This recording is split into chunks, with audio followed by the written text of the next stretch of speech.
What's up, guys? It's your girl Nosh. How's it going? How is the summer been treating you? Have you been good to yourself? Have you been kind to yourself? Have you been good to others and have you been kind to others? Or have you still been sulking in the resentment that you have pinned up in your heart? I hope not. I saw something today and I thought it was really interesting. So I wanted to talk to you guys about it.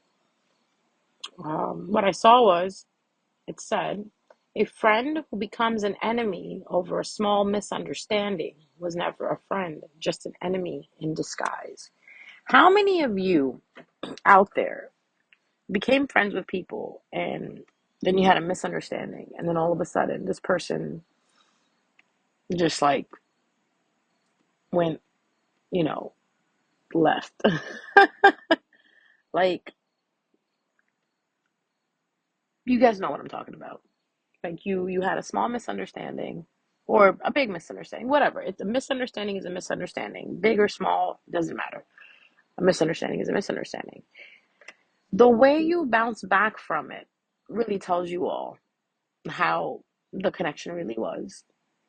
If you care for the connection, you'll hold on to it. If you don't care for it, you'll let it go. So I think that's what I kind of want to talk about in this video. Um, misunderstandings happen all the time, especially around Mercury retrogrades. We all know that one, right?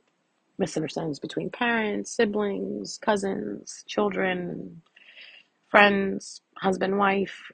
It happens. Now, if you have a friend that you had a misunderstanding with, and next thing you know, this friend and you fall out, you really have to ask yourself, were you guys really friends to begin with? Because if this person fell out with you, what does it really say about that person? What does it say about the connection that you had? Was it a type of connection where you guys benefited from each other? Was it a connection where you guys were using each other? If you truly are not using each other and you're truly genuine about the connection, no matter how deep or shallow the misunderstanding is, you'll survive it. Your friendship, your connection will survive it. The reason why things like that fall out or connections and relationships like that fall out is because they were never tied strong to begin with. From experience, I've had a lot of people come into my life and we've had misunderstandings. And there's some people who stayed and some people who left. I don't grieve the people that left. I don't wish them any harm or any ill will. It's just that's what it is. Sometimes when you're talking to someone, you'll feel a certain way.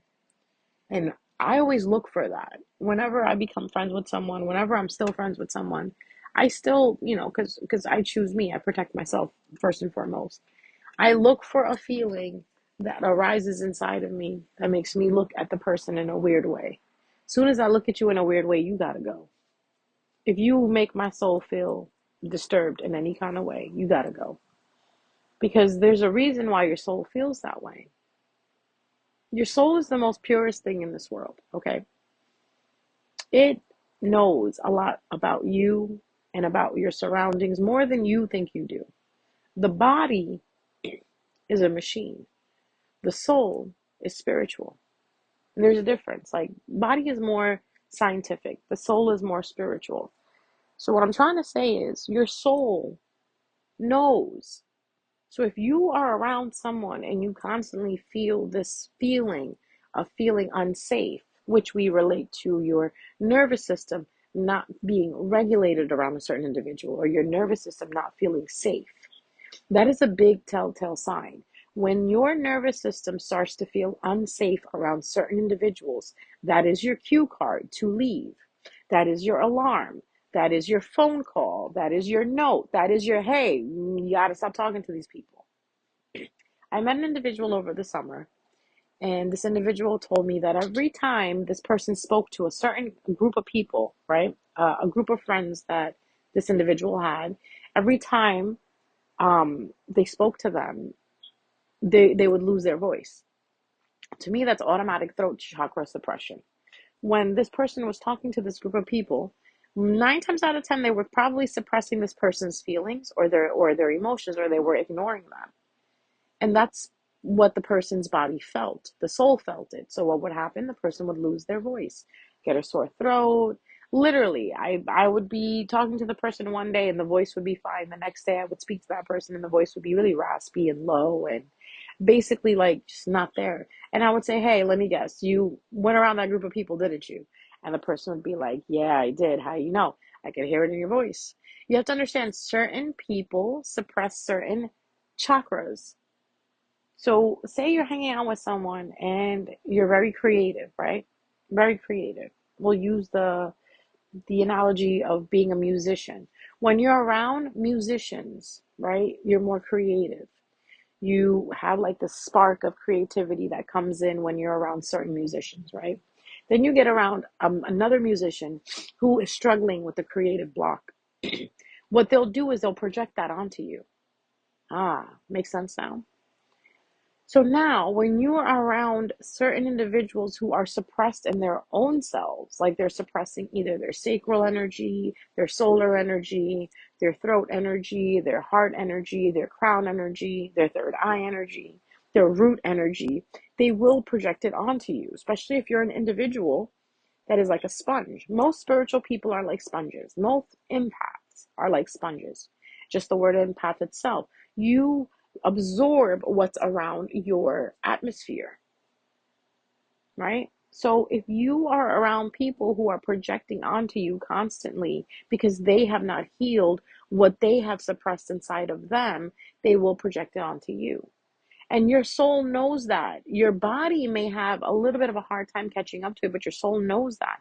That's why you get that feeling inside of you like, ooh, I don't want to be around this person. So going back to what I was talking about, if you're a creative individual, you whenever you come around this certain individual, you hang out with them. And when you leave their company, you find yourself having a creative block. Or you've been hanging around these people for months or years or whatever, and as soon as you stop being friends with them because a misunderstanding happened, and you stopped hanging out with these people, now all of a sudden your creative juices are flowing. You're just doing this, doing that, painting, drawing, sketching, designing art, whatever it is that's creative for you. Posting videos, you know, that tells you something. That when you are with anyone and you are not doing what you normally like to do or you would like to do, that's a big telltale sign right there. I literally just have to go back and drop straight into it. You date someone. Before you start dating this person, you're writing novels, you're writing poems, you're singing songs. As soon as you start dating this person, guess what? You're not doing that anymore. That's telling you something. Or before you start hanging out with this person or start dating this person, you're always healthy. Immune system is really good. You start hanging out with this person, you start dating this person, now you're sick all the time. Now you got a sinus infection, now you got a cold, you got a sore throat, your body hurts. That is your body's way of telling you that this person is not good for you. The soul is pinging the body, and the body is trying to tell you because the body doesn't know how to talk to you, so it'll show you. Just like when you have an infection inside of you, the way you know that you have an infection inside of you, infections don't come with memos or text messages, okay? Like you don't get a text message from your body, hey, we got an infection today. No, you get a fever. Your limbs start to hurt. You start to feel weak. The fatigue kicks in. That's an infection in your body. That's how your body shows you that something is wrong. Like, hello, we need to take care of this. It pushes it out to the surface so you can understand it. Have you ever dated or been friends with people and then you've got nothing but breakouts? Acne starts all of a sudden. And then when you stop being friends with them or stop hanging out with them, you no longer have acne. There you go. Weight, weight gain, weight loss. These are all different telltale signs. Of course, there's health involved in this. Of course, there's, science involved in this. Like, if you come, even if when you stop hanging out with people or whatever, and you still feel like you can't lose weight, then you need to go to the doctor and figure out what's going on with your hormones, right? For women. Men, yeah, I don't know what to tell you. I'm not a man, not this lifetime. But this is all tying into what I'm trying to explain to you guys. You have to be very, very careful on who you let into your energy. I know I sound like a broken record when I say this, but please, please, please protect your space and your energy. What I always suggest for people is if you have a lot of people surrounding you, right? You're always around people. Isolate yourself for like a week. A week or two, give it 14 days, right? 14 days, magic number. See for 14 days how your health improves, how your acne improves. How are you doing with your weight loss? How are you doing with your creativeness? Right? If you are always around these people and you're a content creator and now all of a sudden you're not creating anything, you're not posting anything, isolate yourself for a little bit and see what happens. Do you get the feel again to post? Do you get the feel again to write again? Do you get the feel again to sing again? Do you get the feel to go for a run, go for a walk? Maybe play with your kids. Sometimes it happens. Sometimes it happens and you may not know it and it's not your fault because you know what? You are in the unknowing. When you are in the unknowing, you're not blamed for it. You don't need to take accountability for it. But when you are standing in the knowing, that is when you need to take accountability and take the blame that you allowed this into your life. You can't sit there and tell me that every time you talk to this person and every time you get off the phone with this person, something bad happens. Stop talking to them. You can't tell me that every time you date this person or you're in a relationship with this person, you start losing money. Stop dating this person. Some people are just not good for you. And because I believe in stars, right? Astrology, hello. I truly, truly believe that there's some people's stars. Like you have stars and other people have stars, right? We're all part of a star cluster. Let's look at it that way. When your star meets up with another person's star, it may not be a good match. It may be a clash. And this goes for people that you date, people that you become friends with. That's why it's so important to compare your birth charts. Whenever you decide to work for someone like your boss, find out what's your boss's birthday. I know it sounds really weird, but no, trust me. Trust me when I say this. You will literally get better results when you do the homework. When you blindly walk into a situation and then you figure out later, oh my God, my energy is being depleted. Oh my God, I have a headache. I have this, I have that. Maybe it's the surrounding that you're in. Maybe it's the location. Maybe it's the job. Maybe it's the people at the job. At the end of the day, no matter how you look at it, everything falls into spirituality. Everything is energy. If everything is energy, that means that everything affects each other, basically, in a sense. So your energy may be being affected by someone else's energy. All right? That's the food for thought that I want to put into your heads. Now, going back to the misunderstanding. Now, the misunderstanding happens. I also feel like this is the universe's way of showing you who is not for you and who is for you. There have been many people that I've had misunderstandings with, obviously, because I'm so blunt and so straightforward. Sometimes I come across very rude. Okay. But I do say I apologize for what I'm about to say, right? I do say that sometimes because I know it might come out harsh. But if you're the type of individual that you know you cannot be around a harsh, blunt, straightforward person like myself, then don't even try to be friends with me. Don't even try to connect with me because somewhere within the connection, I'm going to be blunt. I'm going to be truthful. I'm going to be honest. And it might hurt your feelings. I always give that warning out. It takes a really strong person to be connected with me. Because the thing is, as I give this truthness and boldness, I also want it back. This is everything that I do it so I can have it given back to me. This is why I give so much love. This is why I give so much kindness. I give a chance. I give space for people. I hold space for people because you know what? I would like for someone to do the same for me. I only do unto others that which I would have do unto myself. Golden rule that I learned when I was just 5 years old, walking into first grade. This is going back. Walking into first grade. And I remember we got a new principal for our elementary school. And this principal used to say this all the time: do unto others what you would have others do unto you. Meaning, do not treat people a certain way that you would not want to be treated like. If you want to be respected, you got to give respect. You want to be loved, you have to give love. And this is something we learn late in life. I'm glad I learned it at 5 years old. That's why everything I do in life, I move in a sense where I give it so that I can get it. And if I don't get it, guess what? I ain't giving it no more. If I gave you respect and you didn't turn around and give me respect, you better keep it moving. If I gave you love and you didn't give me love back, you better keep it moving. If I held space for you and you didn't hold space for me, call me petty, but fuck you, get out of my way. That is how you protect your peace. That is how you also draw boundaries. Boundaries is a beautiful thing. I notice a lot of people don't have them. I wonder why. Those who don't have boundaries will cross others' boundaries.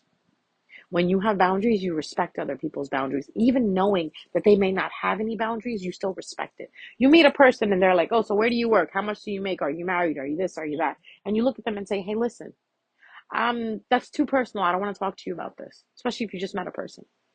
When you meet a person for the first time, I'm sure if you have boundaries, you don't go into that. You just say, hey, how are you? My name is such and such. It was nice to meet you. That's it.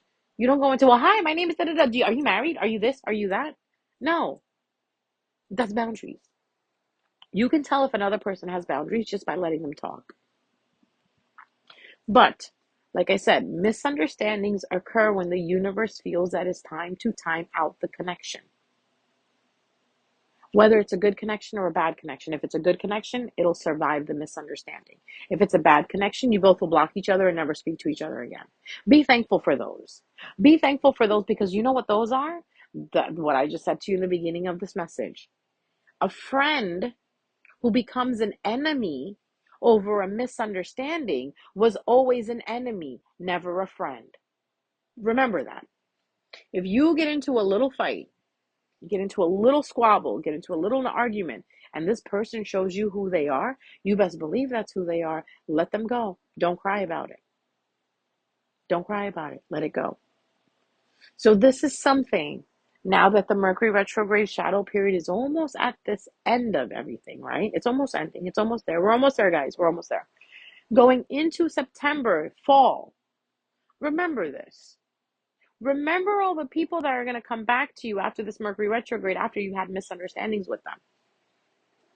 How are you feeling? Do you want to reconnect? How does it make you feel to reconnect? Does it make you feel uncomfortable? Does it make you feel annoyed? Do you feel it in your solar chakra? How do you feel there? If you feel comfortable, if you feel good, then go for it. But if at any point your solar chakra tells you, no, I don't think so, I don't know about this, move back. Move back.